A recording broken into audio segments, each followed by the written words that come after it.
Hi, everybody, and welcome to All About the Insight. Our guest today is Kelvin Waters, automation designer at Lloyds Banking Group. Hi, Kelvin. Hi, Alex. Brilliant. Great to have you here.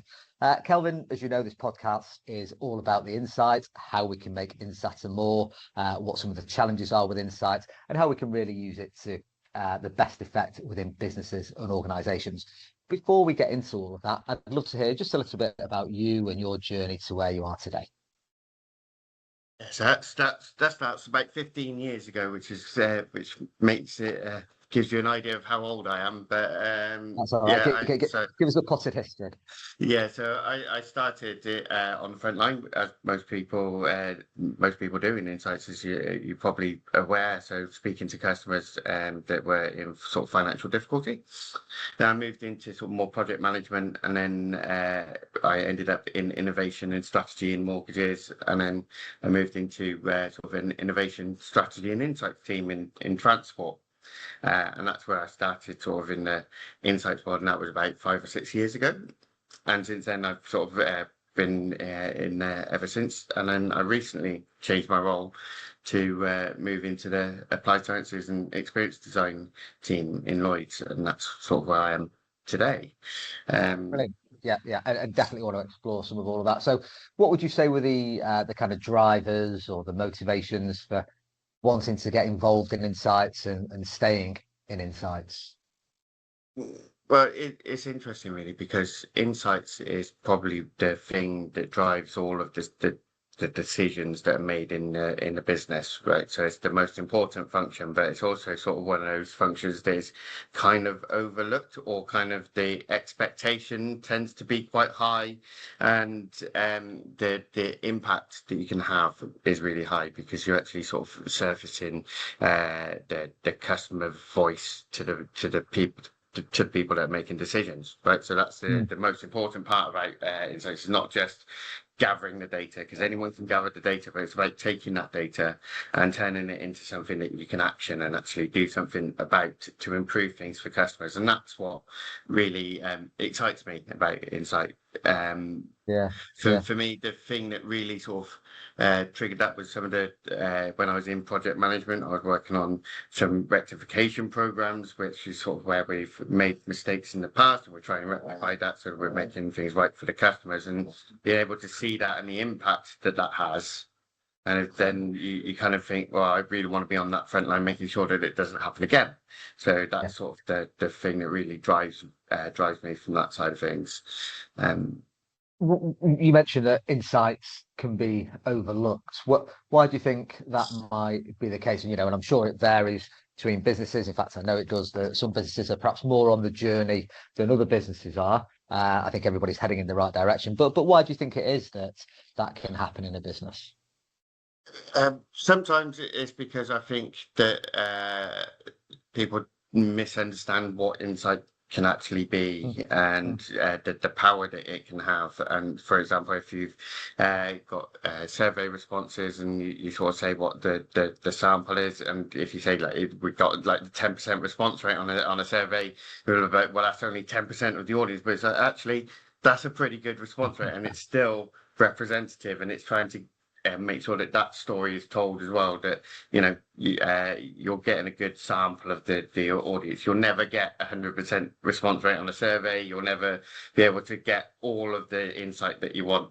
So it's about sort of making sure that story is told, and that you can kind of make sure that you're sort of representing the data in the right way, so that it's sort of understood that it's not everyone. You can't get everyone, but you can represent the everyone from the data that you've got and the sample that you've got. Does that make sense? Yeah, 100%. It's that kind of education within businesses is really important. I mean, I suppose you work for Lloyds, but do you have a sense in your conversations, either internally or externally with peers, around whether that understanding of insight is evolving from stakeholders? Whether it's evolving, or whether it's changing at all, or whether it's stagnant?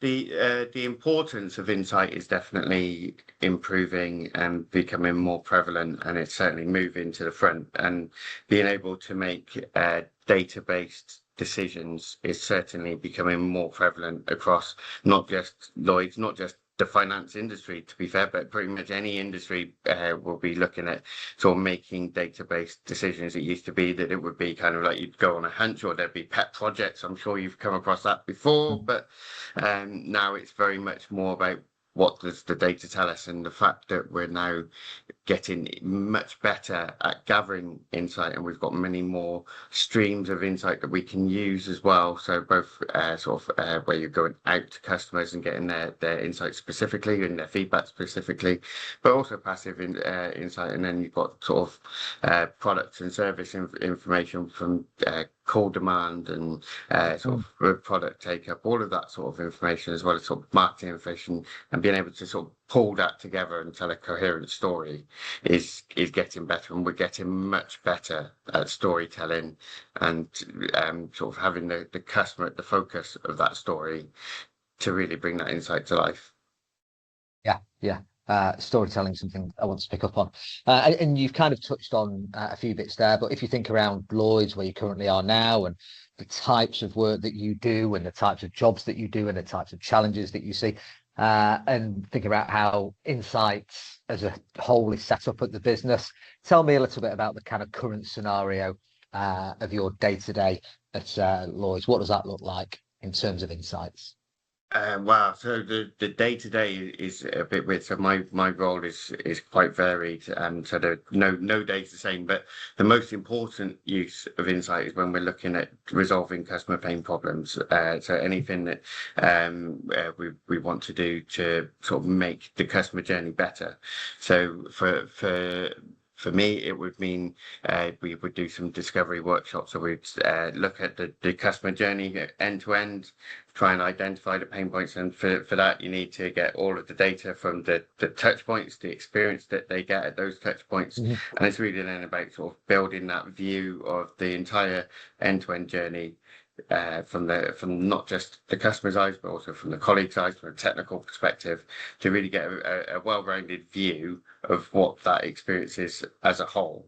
And then you can kind of start identifying what pain points are, and then you can start looking at sort of delving into those and getting a bit more detail. So it's really about sort of using the insight to give you a picture of what's going on, rather than just sort of, looking at one specific thing in isolation.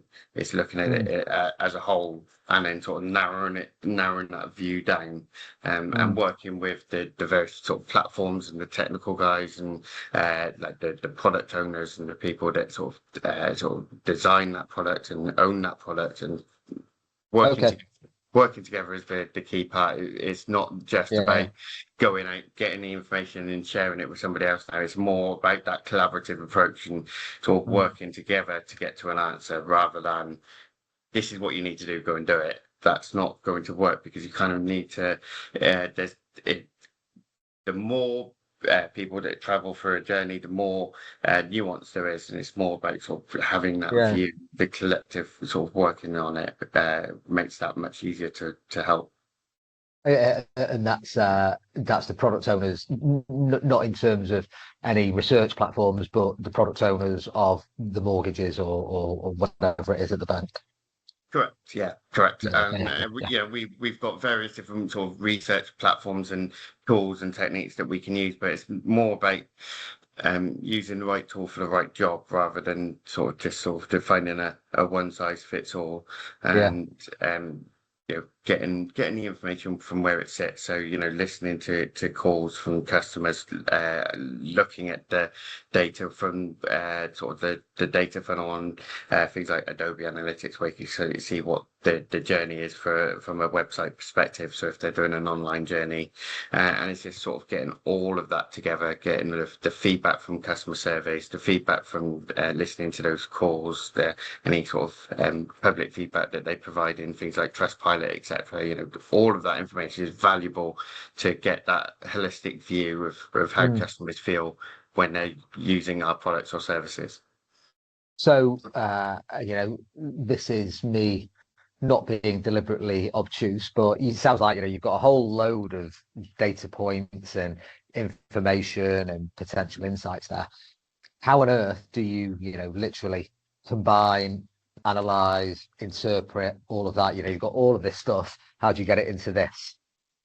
Oh no, that's the real challenge, and that's where sort of it moves from just gathering data to turn it into insight, and it's just sort of about um it depends where the data is coming from. So, for example, customer surveys, we've got a tool that provides the ability to send out surveys, but also to analyze them, put them into dashboards, and look at what that data is telling us, and be able to track it sort of and monitor it, but also sort of deep dive into sort of specific areas.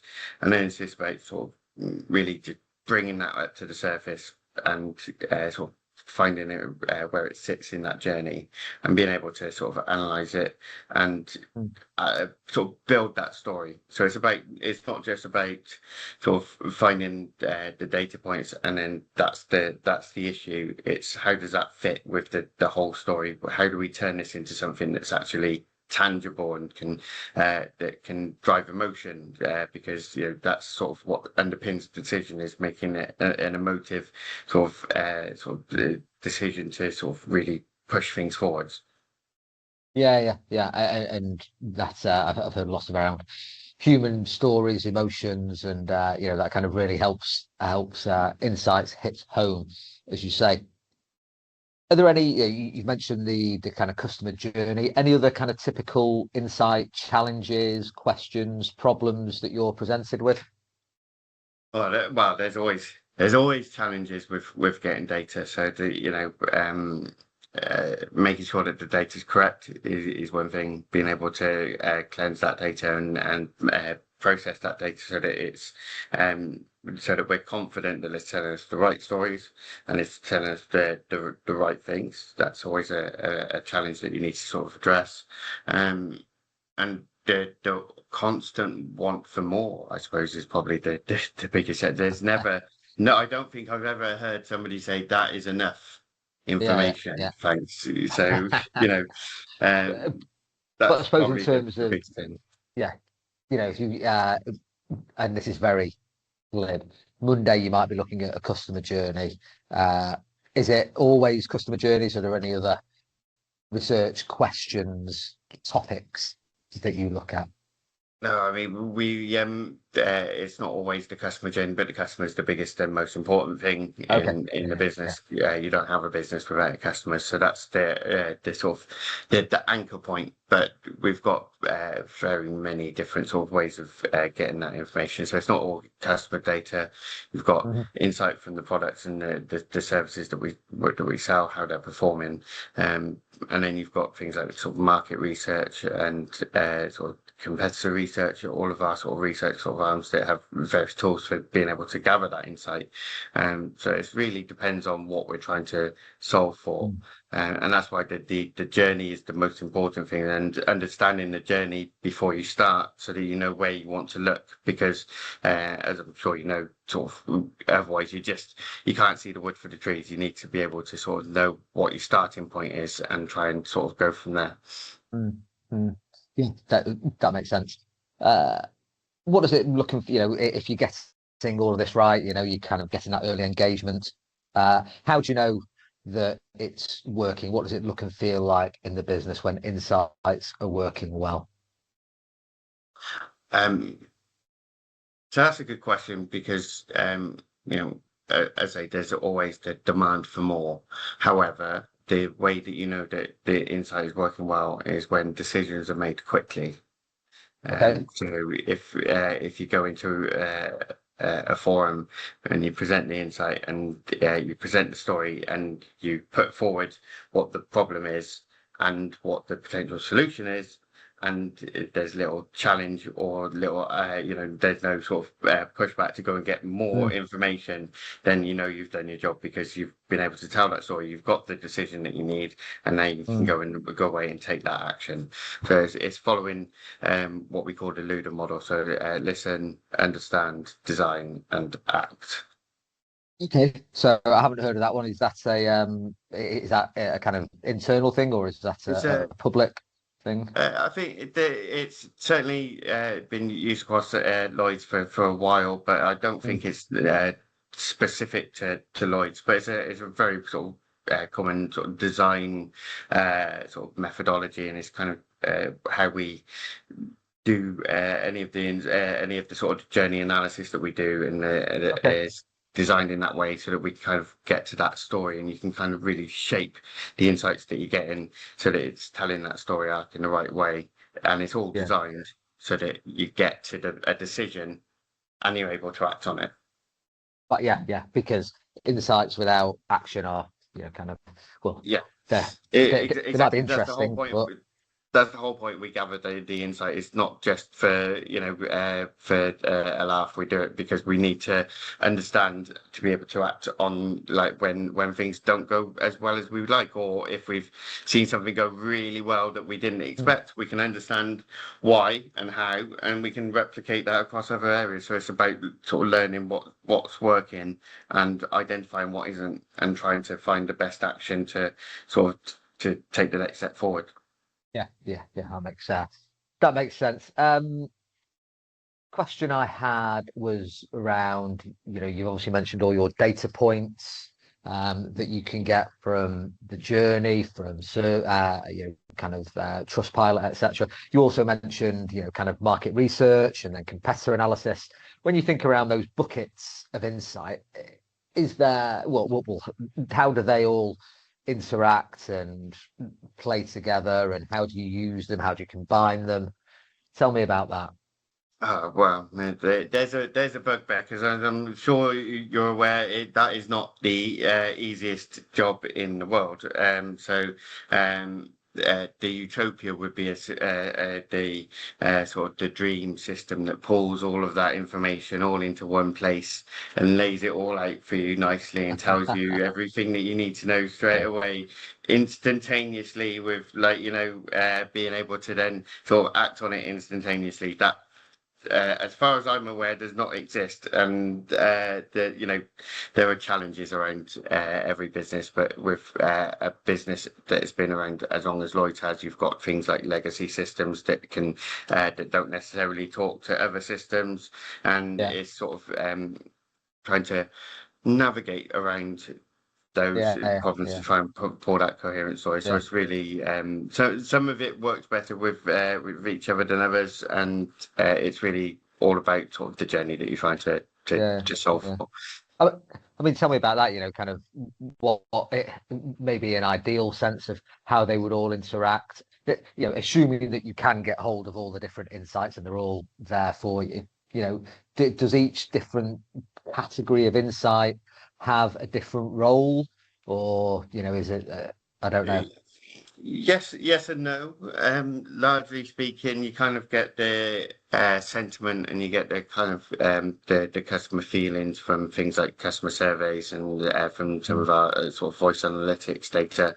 Um, you also get an idea of call demand from sort of the amount of calls that are coming in and looking to do particular actions.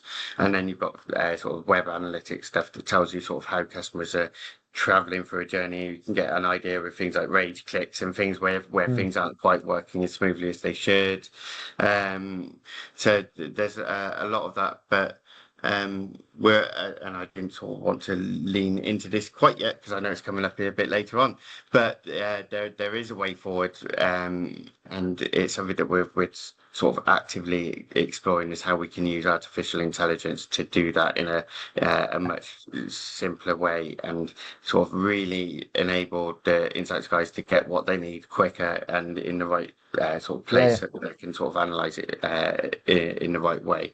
So Well, that's certainly something that's sort of the advent of AI is going to make insight gathering and storytelling so much easier, because it will surface all of that insight a lot easier, and make things a lot easier to sort of to get and then combine and sort of really bring the story to yeah. life.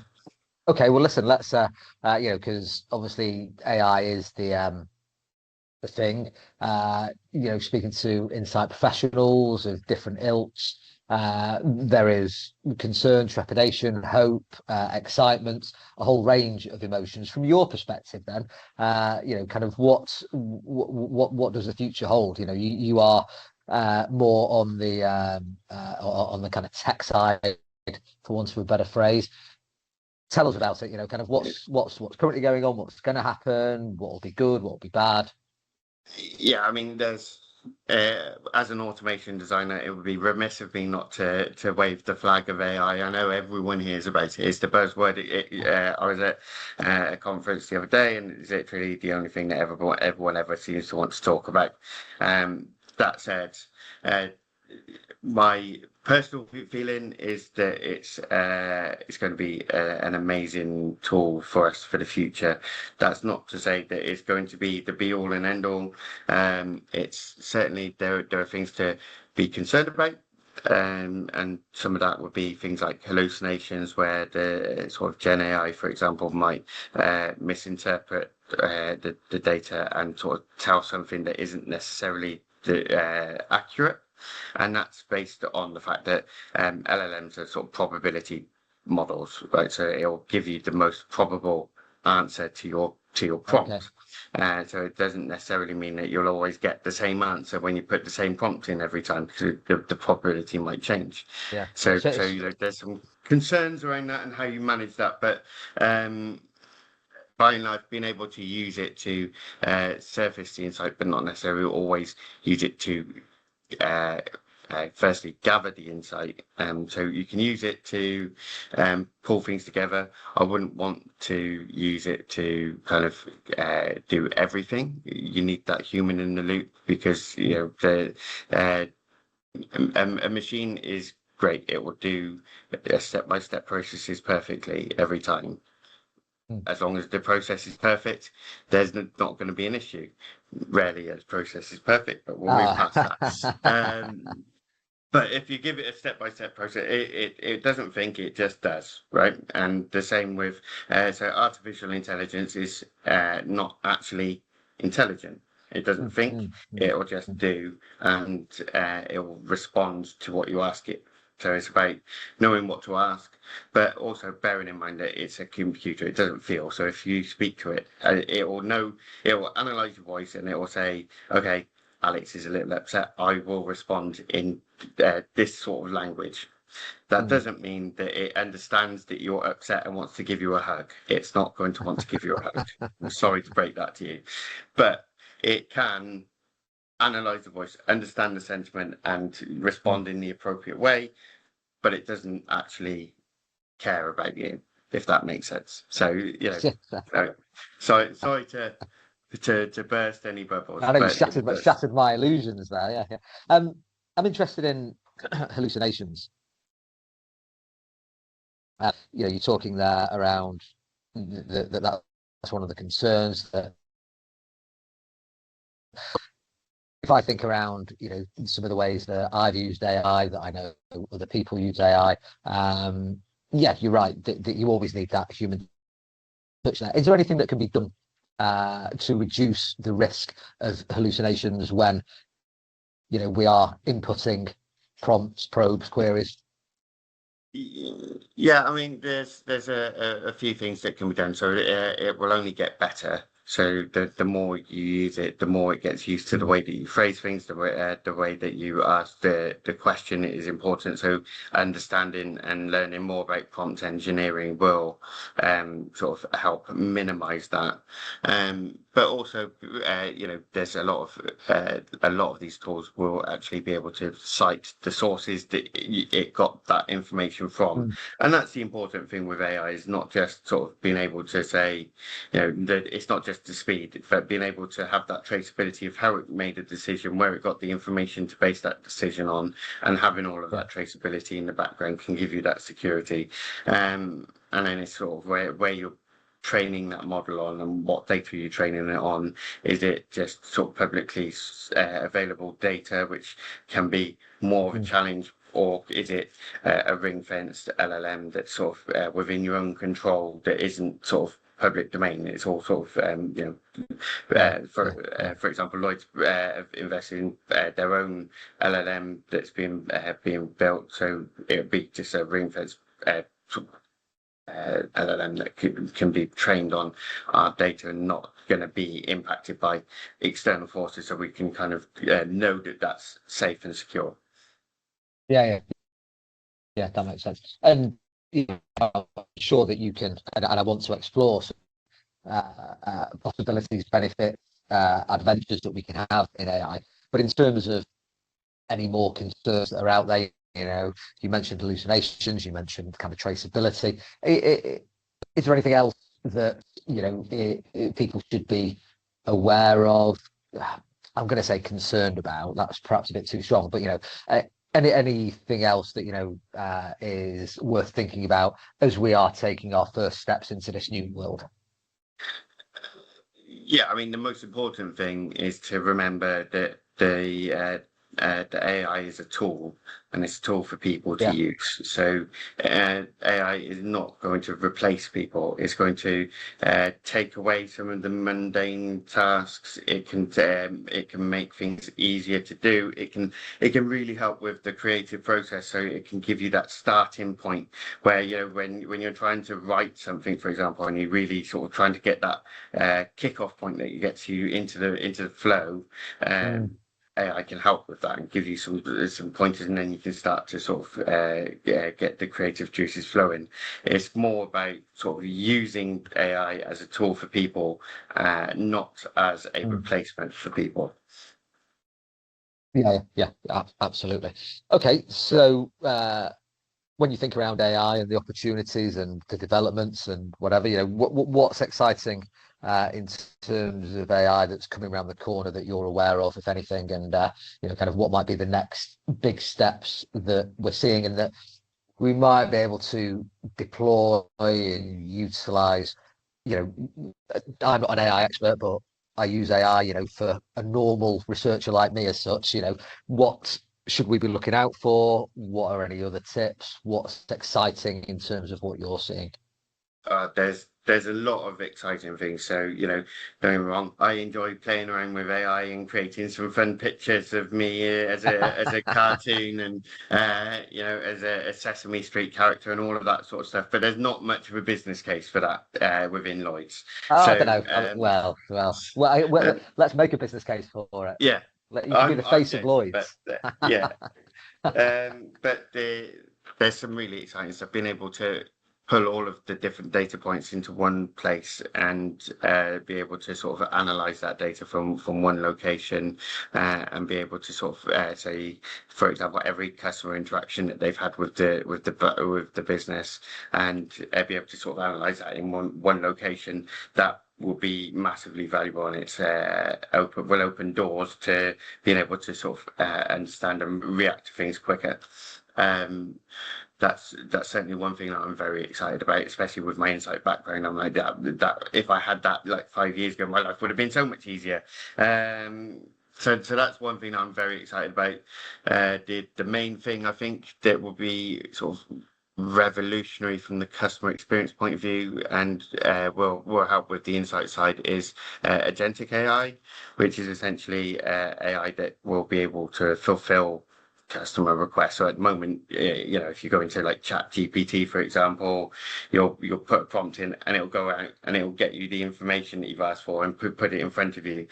Eventually, you'll be able to say to your AI, I want to go out for dinner.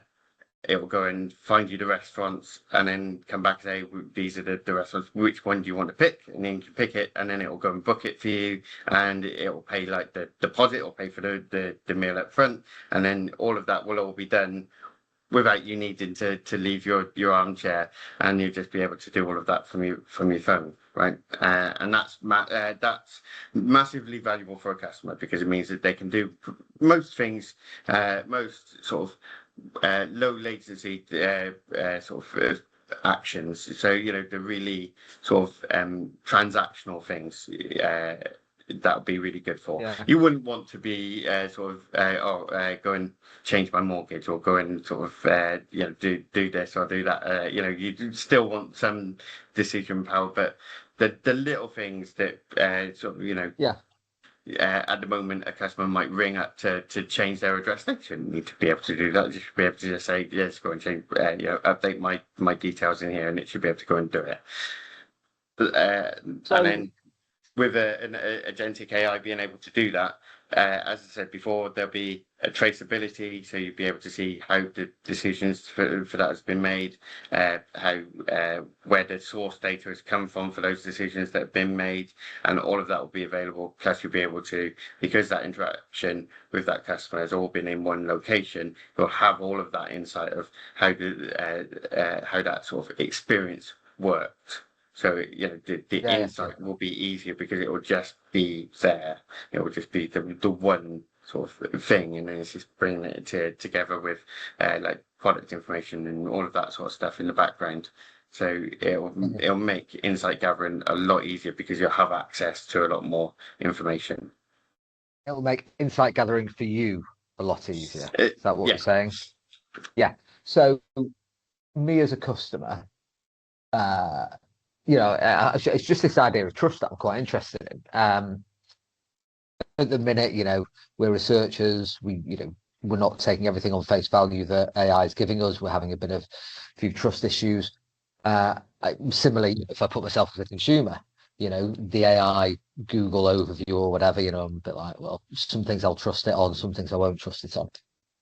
How will consumers, how can researchers, take your pick, start to trust AI a bit more? How have you any thoughts on that process, on what that looks like? Let's just think around insight professionals. Let's keep focused. How can we start to trust AI a bit more? It's a great question because that's the biggest thing with AI is trust, and especially when you start letting it loose on customers in anger, you need to be able to trust it. So there's a couple of things that will enable that. Firstly, especially in Lloyds, we're going to be going very slowly. So you're not going to see in next week us going, oh yeah, here's an AI solution. You just give all your bank details and it'll go and do everything for you. We're not going to do that. There's always going to be a human in that loop at some point because that's not only is it sensible and safer, but it's what people want as well. Like I said, AI is amazing. It's great. It's going to be a great tool, but it doesn't think and it doesn't care. Right, and that's what you want, right? That's what you want to be able to have a deep relationship with a brand. You need to know that brand cares about you. What AI can do is it can take away all of the stuff that holds us back from being able to focus on just having a relationship with a customer, by taking away those easy processes that take up time that colleagues don't necessarily need to be doing. So it's going to enable better conversations and better relationships with customers because we'll be able to focus on the moments that matter rather than changing an address or making a payment, things like that are very easy transactional things. Don't necessarily need that human to sort of talk you through all the way. It can be sort of automated to a point, keeping a human in the loop for the security, but allow the colleagues to actually have those deep, meaningful relationships with customers, and that's where you'll see a big shift in brands. The other things are, so there's a lot of guidelines and guidance and guardrails put in place with AI to make sure that it's working as expected, as designed, and that it's doing the right things.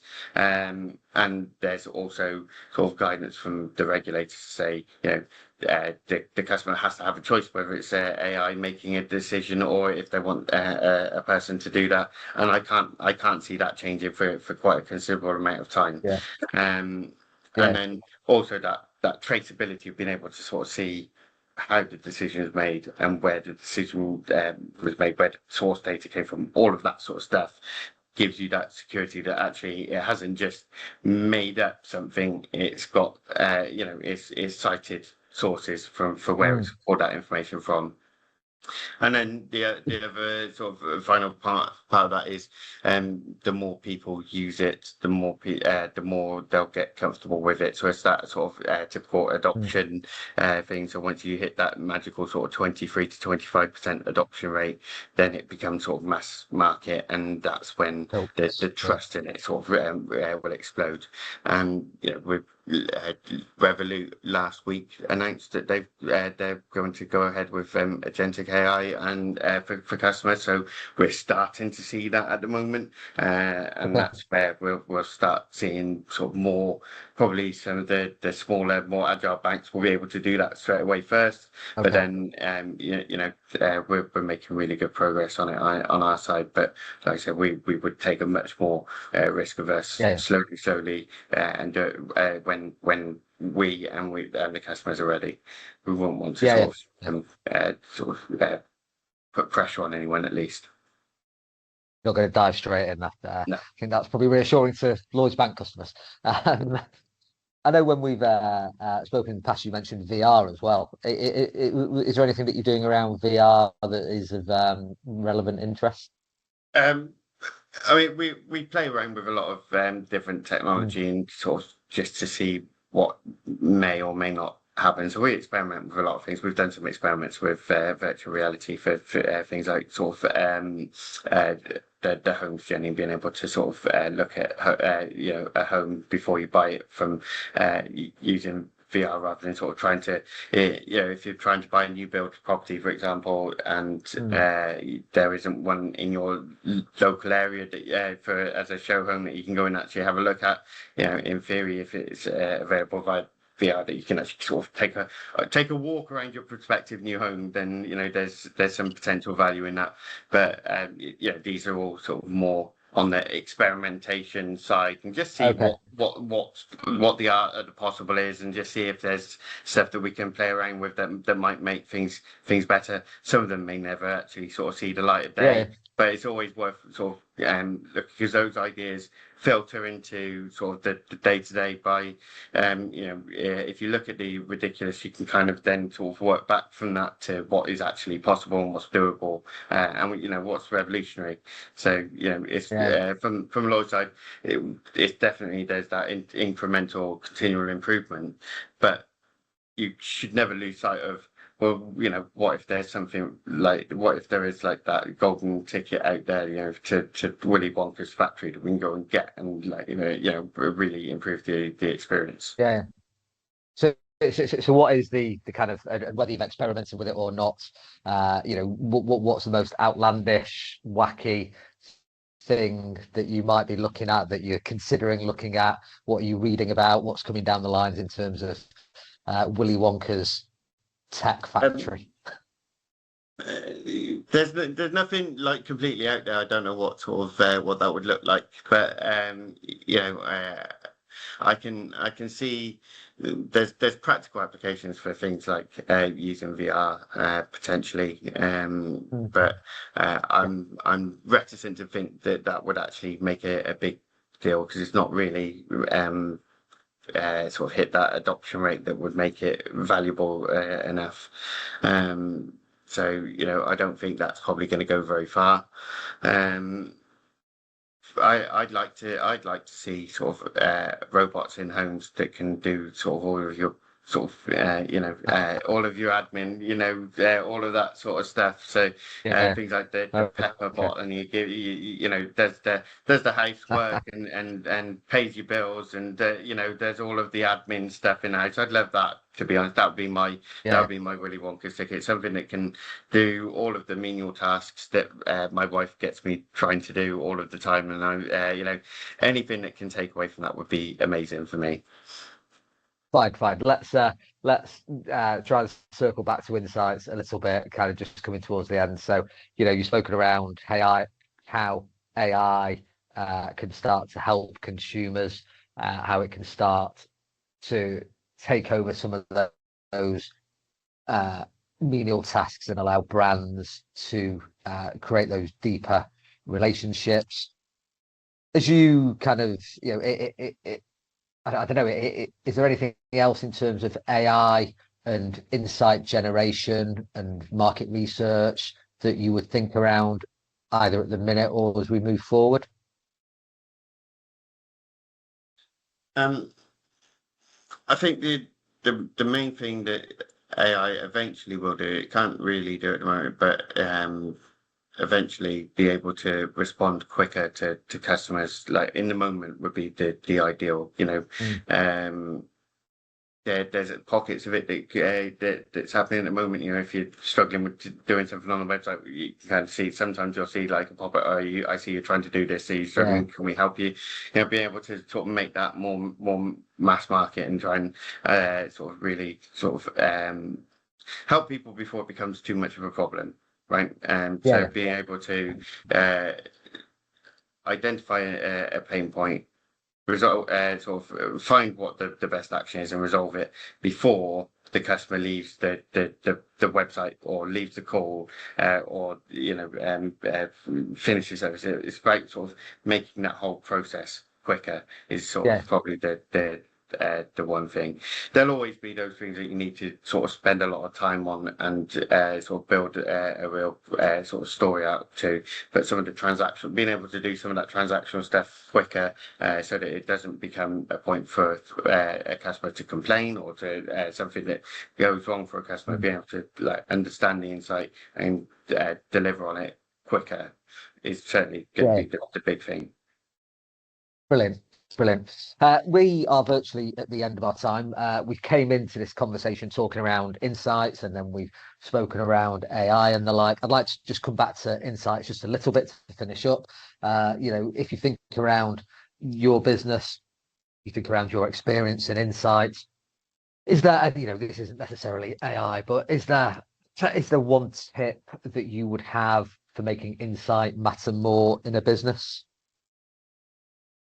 Yeah, the most important thing is to tell a story from the customer's perspective. So actually the insight that's been most impactful that I've ever seen in the business was actually done by me. Disclaimer, but very good. Very good. It was a colleague in the team I was working with.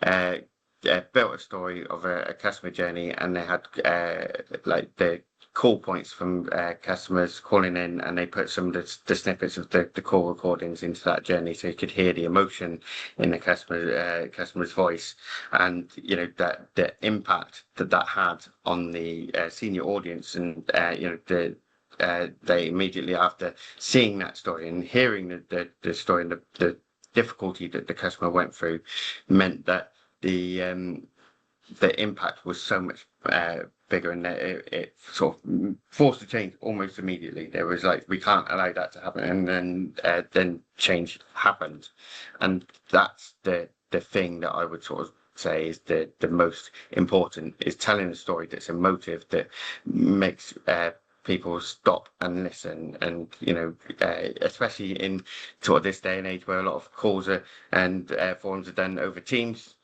people are easily distracted. So it's about grabbing the attention, grabbing the sort of the story, and really telling it in a way that's impactful and really makes people think, and gets people sort of to look at it from a customer's perspective. That's the thing for me. I think being able to bring the emotion to life. Brilliant. That is a really powerful way to close out, and I'm sure a lot of people will agree with that. Bring that voice of customer into the boardroom is it's all very well and good me saying it, you saying it, but a customer saying it makes a big difference. Kelvin, that has been wonderful. Thank you very much. So just remains me to say thank you very much for your time, and I'll chat with you soon. Thanks, Alex.